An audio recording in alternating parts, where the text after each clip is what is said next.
Please take me to the hospital. As I lay on the living room sofa with a high fever, my husband was busy preparing to leave. I don't think it's just a cold. Please take me to the hospital. I can't move on my own. My pleading voice did not stop my husband from moving. My husband is about to go on a trip to Hawaii with his cheating partner. It's impossible. If I take you there, we won't make it in time. We can't cancel the trip now either. He doesn't seem to care about my condition, just glancing at me.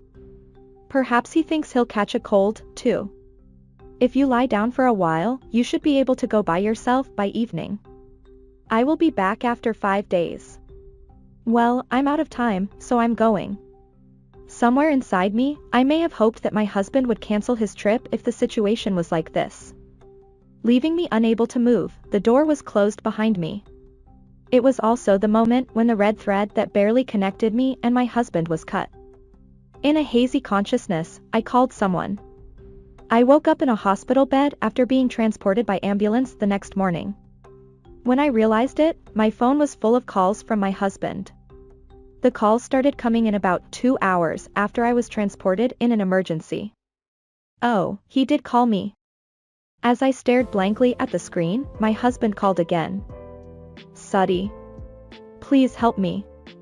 Now, where do I start? At that moment, when the door closed, I had decided to erase all traces of my marriage to my husband from my heart. I smiled and spoke kindly to the scumbag on the other end of the phone. I am Suddy. I'm 29 years old. We've been married for 5 years, but we still don't have any children. There's a reason for that, but now I think it's a good thing we don't have any. My husband Jackson is 32, 3 years older than me. He was a senior at the part-time job I had during my student days. After graduation, we met again by chance at the station and started dating after eating out a few times. My husband was very kind to me, and after 2 years of dating, we got married. When we were talking about where to live before we got married, we were in my room. Isn't this place good enough? It's close to New York, the station is right there, and it's big enough for 2 people to live in until they have a child, right? Huh? Oh, yeah, I guess so. Even if we try to find a more convenient place than this, it'll be too expensive to rent. And your father will be more relieved, won't he? Certainly, my father would be pleased. This apartment is owned by my father and is a family property with a spacious layout.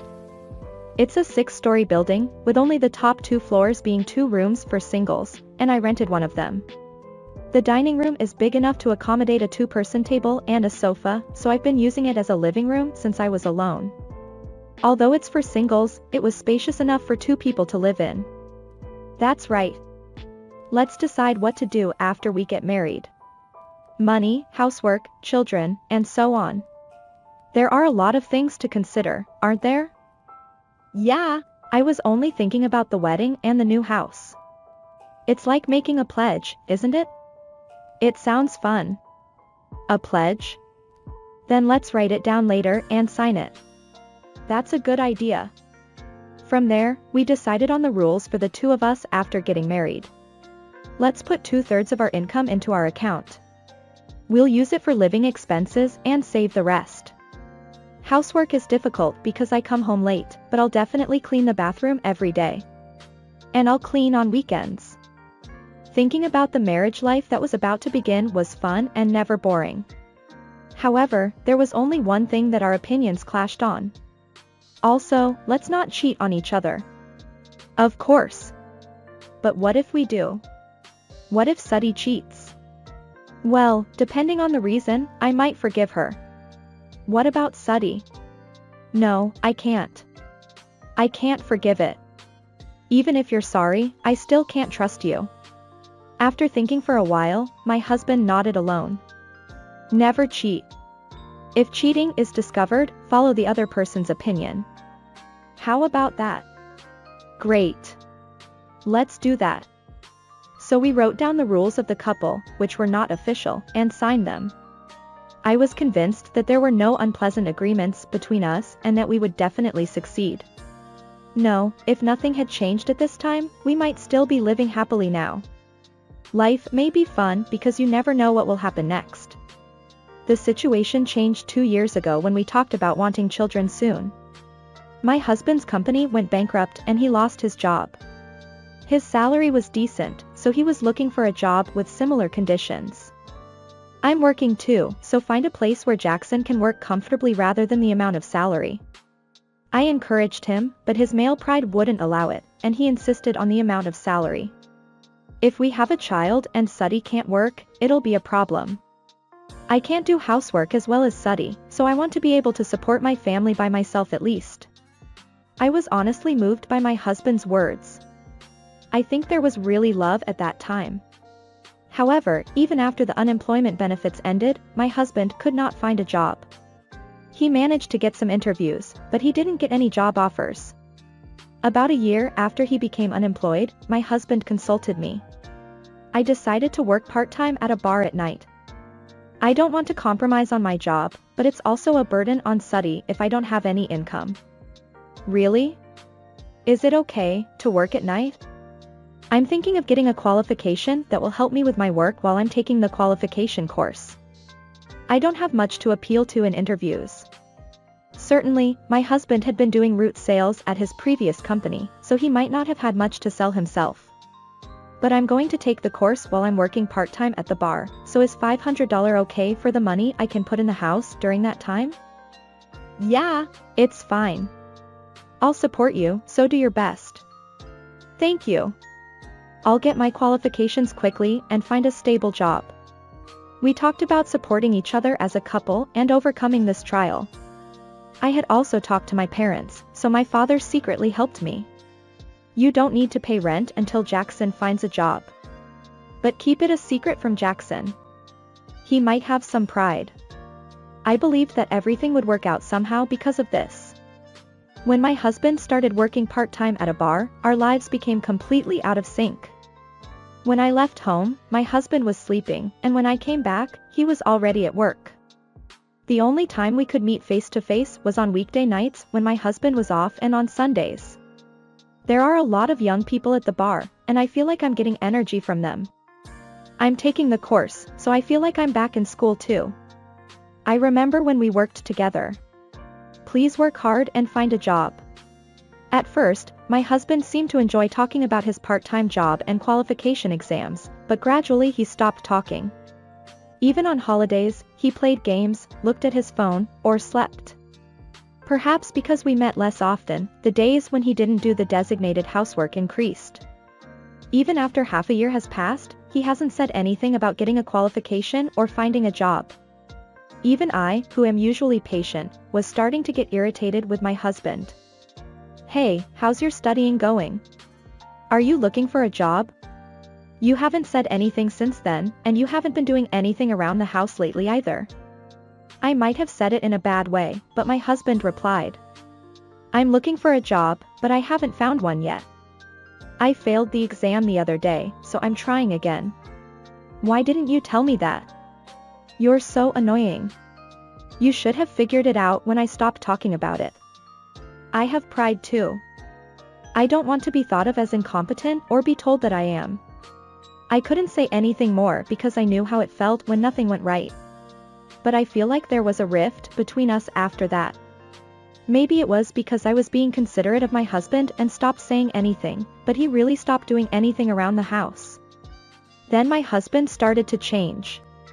When he was at home, he always carried his phone with him and would go out if he got a call even on holidays. I've become friends with the people at work. He started dressing and styling his hair like young people these days, and wearing accessories that he had never been interested in before. I don't know how much my husband is earning from his part-time job, but he seems to have so much money even though he's only giving me $500 for living expenses. Today, he's getting ready to go out wearing a shirt I've never seen before. Is he paying for his classes properly? What about job hunting? Studying? Even though I'm being considerate, I'm still accumulating dissatisfaction and anxiety. You have that kind of clothes? If you have the money, can't you increase our living expenses? I end up speaking harshly. I don't want to blame my husband, but I have emotions too.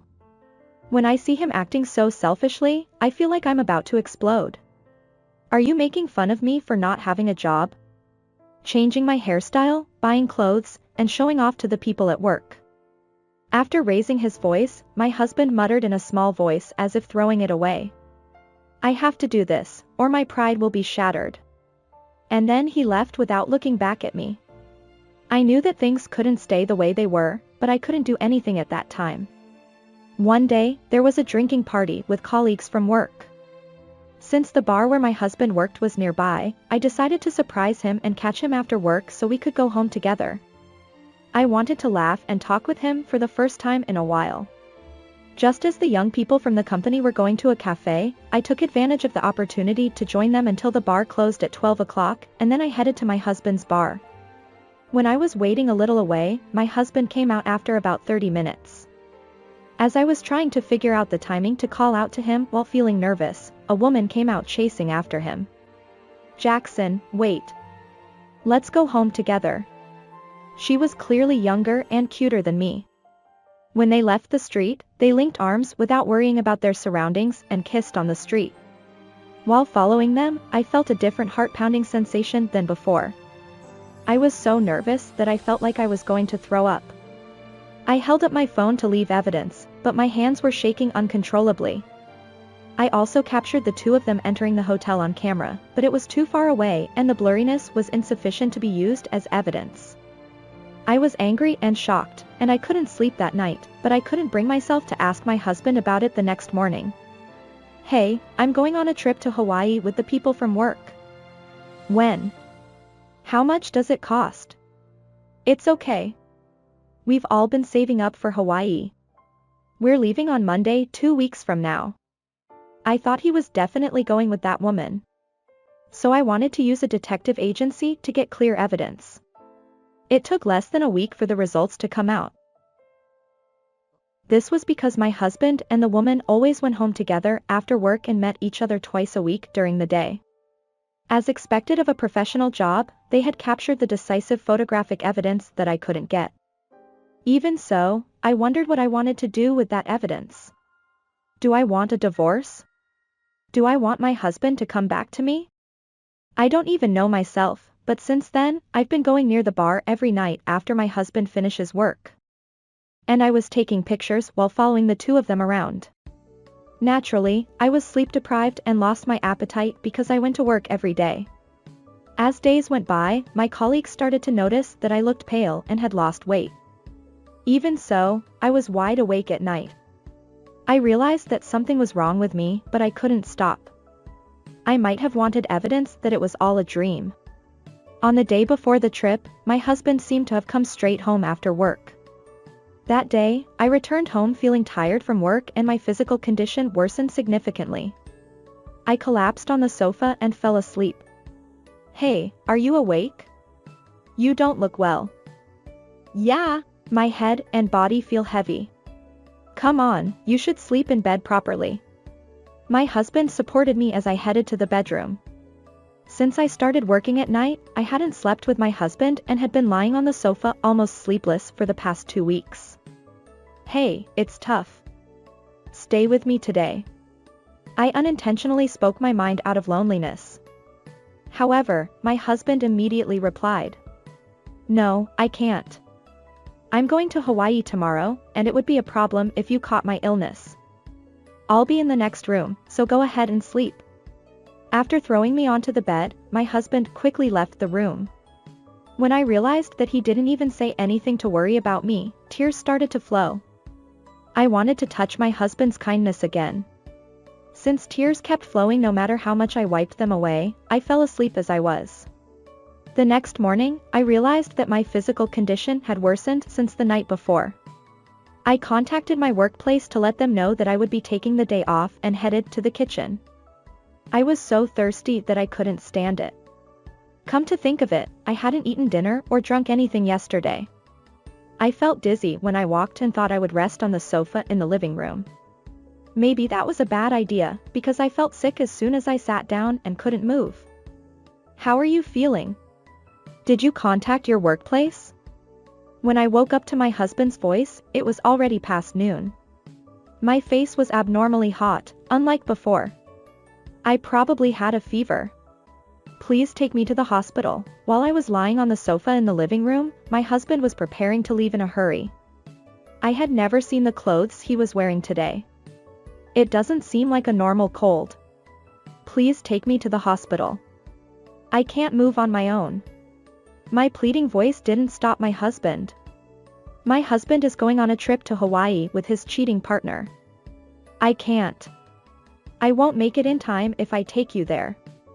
I can't cancel the trip now either. He only glanced at me and didn't seem to care about my condition. Maybe he thought he would be in trouble if he caught his cold. He even threw the blanket he brought from the bedroom at me. If you lie down for a while, you'll be able to go by yourself by evening. I'll be back in 5 days.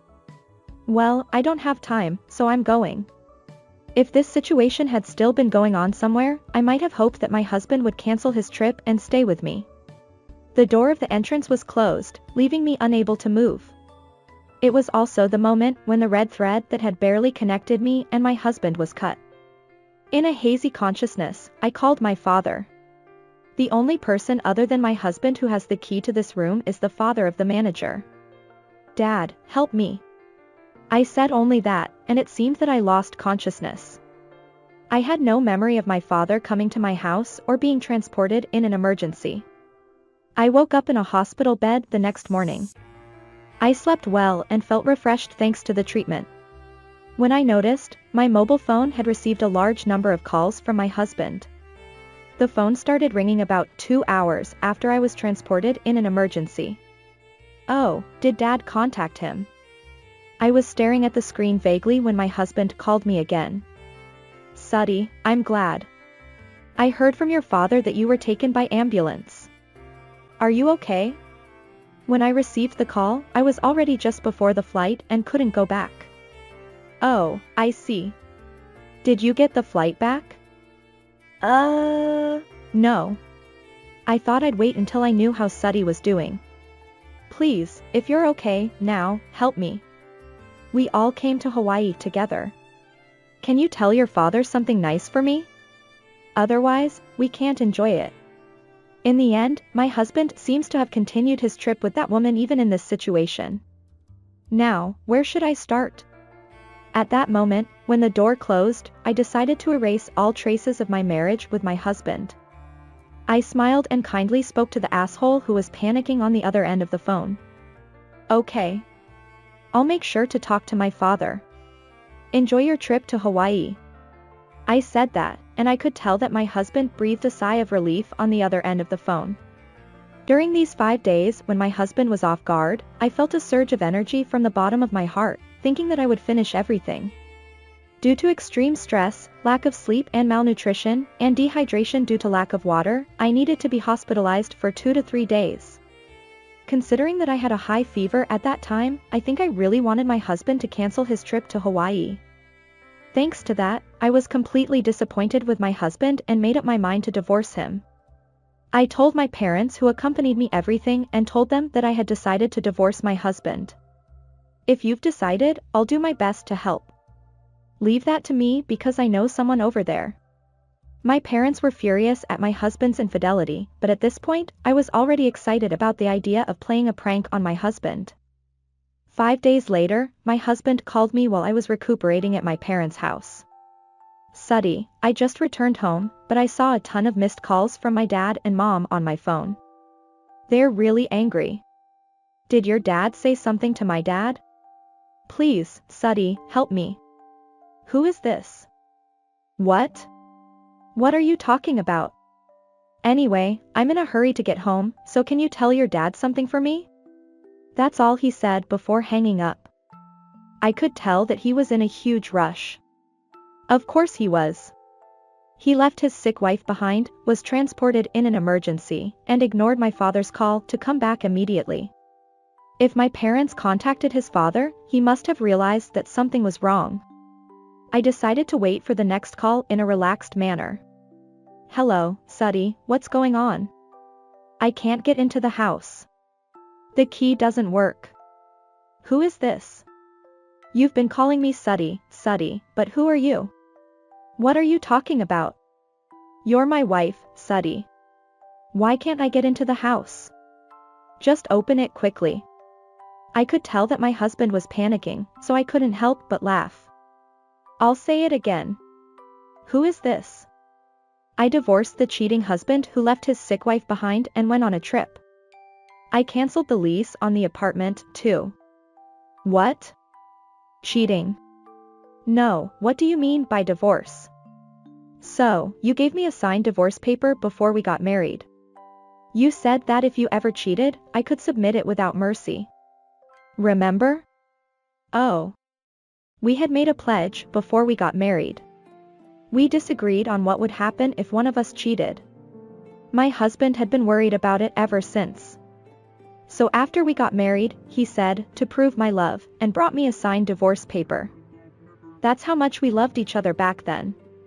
So I decided to follow my opinion that I wrote in the pledge and have him follow it. That's a lie. We should have talked about this properly. And what do you mean by cheating? I told you I was going on a trip with the people from work. Yeah, you went on a 2-person trip with Genesis from work, right? Wait a minute, I'll be there soon. I headed to our former apartment with my father. My husband was sitting in front of the door with a large suitcase. Welcome home. Did you have fun on your trip to Hawaii with Genesis? Let's go inside for now. Welcome back. It looks like you had a lot of fun on your trip. My husband bowed his head slightly in response to my father's words and entered the room through the door I opened. As soon as he entered the room, he raised his voice again. Hey, what the hell? Everything's gone. What happened to my stuff? Over the past few days, I had asked my father to move my husband's belongings out. Since he had moved into my room originally, we had disposed of his furniture and appliances when we got married, but he had a lot of luggage because there was a bed. I canceled the lease on the apartment and decided to have my parents keep my belongings for the time being. I told your parents that I would send your belongings, but they refused to accept them. They said they didn't want to accept someone who would cheat. So your belongings are currently in the trunk room of a moving company. Be careful not to incur additional charges if you don't find a new place to move to soon. What? Wait a minute. Stop joking around. I shouldn't have left you when you were sick, but I didn't cheat. I just didn't come back because you looked fine. Why are you doing this on your own? I couldn't believe he was still getting angry at me even now. I took out a bundle of photos from my bag and threw them at my husband. They were from the private detective agency and a large number of blurry photos I had taken. A large number of photos of the two of them were scattered around my husband. Shut up, you bastard. The evidence is already out. Do you know how I felt when I took these photos? I couldn't sleep or eat, but I wanted to believe. You betrayed me. That's all. I was screaming with a trembling voice, overflowing with emotions that made my stomach boil. Looking at the scattered photos and my condition, my husband seemed to have become more defiant. Were you following me? What the hell? I couldn't get a job, failed exams, and was irritated every day. I just went outside to find some peace. Don't make a fuss. What? So is it okay to cheat if you're irritated? I have pride too. I'm a husband, so it's embarrassing if I don't earn more than my wife. So I sought comfort from Genesis, a high school graduate and part-time worker. She's stupid, so she always praises me. It's your fault for not being kind. I couldn't help but sigh. My father seemed to feel the same way. I haven't said anything to Jackson until now, have I? Isn't that kindness? But I can't live with just my income anymore. We've been doing fine with just $50 a month. What's the problem? And you have savings, right? Don't complain. I was completely exhausted. Was this guy really this stupid? You know, have you ever thought about why we were able to live on $500 a month? It's because my father didn't accept rent. Savings are already empty. My husband looked surprised. Did he think I was a high-class person? Anyway, the divorce is already final. I'll hire a lawyer and sue for damages. Of course, I'll do it for Genesis too. And this is the contact information for the moving company. You can't take anything out of the trunk room, so you'd better decide on a new place to move to soon. Hey, are you serious? Are you going to abandon me? The moving and trunk room fees are paid later, so you'll have to pay for them yourself. My husband finally seemed to understand his situation and began to panic. He must have thought that he could continue this life since he hadn't found a job for 2 years. According to the private detective agency, he wasn't taking any qualification courses anymore, his part-time job salary was better than he told me, and he had Genesis, who lived with her parents, come to our house during the day. That's why I gave him the bed. Suddy, I'm sorry. I've been relying on you all this time. I'll change my mind and find a job right away. So please, let's start over. I only love you. It doesn't resonate with my heart anymore even if he says that now. It's too suspicious and I can't help but laugh. Everything ended there when Jackson left the room with my high fever. Oh, no. How am I supposed to live from now on? Please, Suddy. Help me. My father picked up Jackson's suitcase and carried it outside the door. Suddy respected Jackson's pride the most, didn't she? You really got the wrong idea about what you should cherish. After my father pushed him towards the entrance, Jackson took a few steps forward and fell to his knees, crying. Only Jackson's cries echoed in the empty room. My father hugged Jackson's sides and dragged him outside, locking the door in silence. My father and I left the apartment, leaving Jackson crying in front of the room. I claimed compensation for damages and living expenses through a lawyer for my ex-husband. After the divorce, he was not allowed to return to his parents' house and seems to have moved to a cheap apartment. In the end, it seems that he incurred debt with moving expenses. It seems that my ex-husband finally found a job after this situation, but his salary is low and he cannot quit his job at the bar to repay the damages. I hope he will abandon his strange pride and work hard in the future. I received several emails asking for reconciliation, but my heart did not waver at all, so I blocked him with a refreshing feeling. Genesis, his affair partner, was a 24-year-old part-time worker. Of course, I also asked her for compensation. Since I sent a registered letter to her parents' house, it became known to her family and she was kicked out of the house. Now, they seem to be living together in my ex-husband's apartment, but the lives of the two debtors seem to be difficult. I have no relationship with them anymore, so I hope they can live a modest but happy life. Well, in the last email I received from my ex-husband after the divorce, he wrote that he was still fighting with Genesis, so it might be useless to wish for it. I plan to take it easy at my parents' house for a while and think about the future. If possible, I hope to meet a trustworthy partner next time and reassure my parents. What was bothering him? I wonder. Well, things don't always go well in life, but if he kept failing qualifications, I think he could have changed his perspective a little and tried to get another qualification without being stubborn. How was this story? Please subscribe to the channel. See you in the next video.